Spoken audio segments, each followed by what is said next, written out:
Hi, I'm Laura von Wüllerstorff and this is Nelson Min, and we're here to teach you a treatment technique combining manual therapy and dry needling to effectively and efficiently treat a patient with a loss of CT junction due to the manual therapist's worst nightmare of the forward head posture.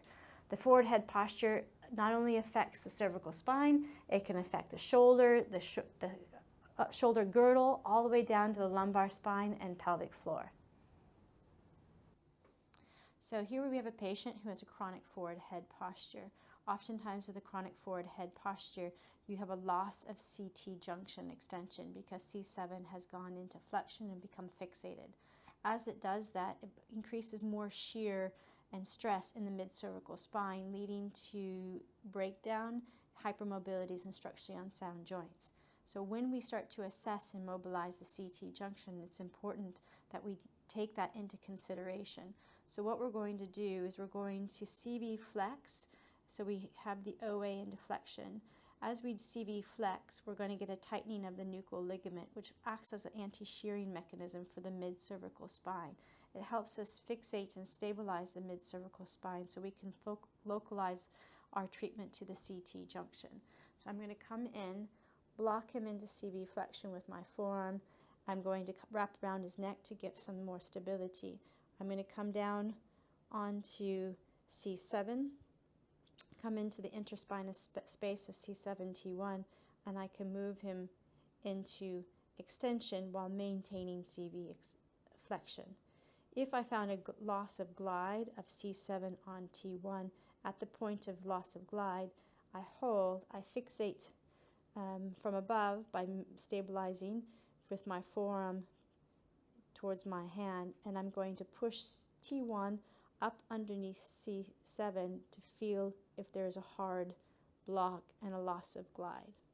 If there is a loss of glide, then I know this is an indication that we need to mobilize or manipulate C7 into extension on T1. So our assessment techniques can immediately be turned into treatment techniques, and we're going to use a muscle-assisted technique to help mobilize C7 into T1. Why we use muscle-assisted techniques is the muscle that we resist produces the glide that is associated with that motion. So here we're going to resist the neck extensors, which is going to facilitate extension of C7 and T1. Again, we're going to maintain CV flexion. We're going to wrap our hand around his head, grab his cervical spine. We get the CV flexion, so the nuchal ligament is tightened. We then come up on T1, and we're going to mobilize T1 under C7. We are going to maintain that axial extension and lift him superiorly and a little bit of posterior glide. At the point where we feel an end of the motion, I'm going to say to him, hold, don't let me pull your head forward. As he does this, he starts to activate his cervical spine extensors. When he relaxes, I take up the slack by pushing T1 under C7. Again, I'm going to say, hold, don't let me pull you forward.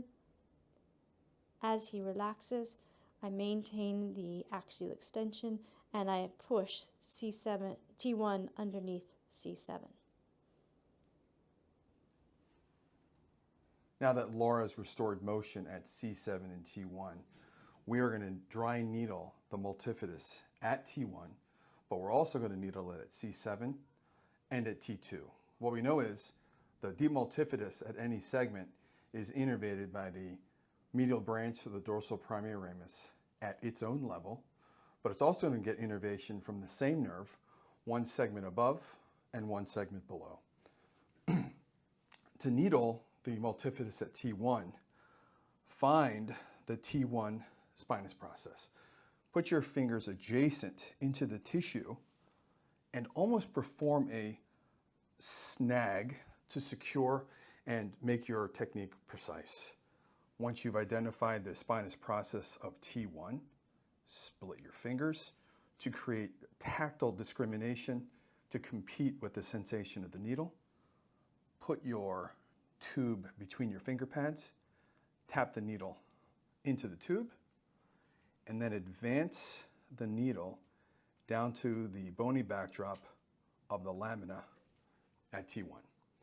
Once you've reached your target, hold the needle and let your fingers allow the tissue to slide up the shaft of the needle to prevent the needle from being displaced from the target tissue. Once I have that needle in place, I would put one also into C7, and with those two indwelling, connected with electrical stimulation.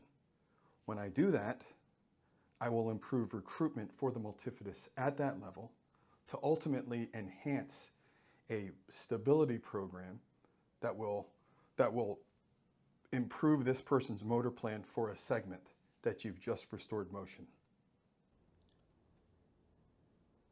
If you found these techniques interesting and like to learn more about Aspire dry needling or our Manuotherapy core courses, check us out at aspireomt.com.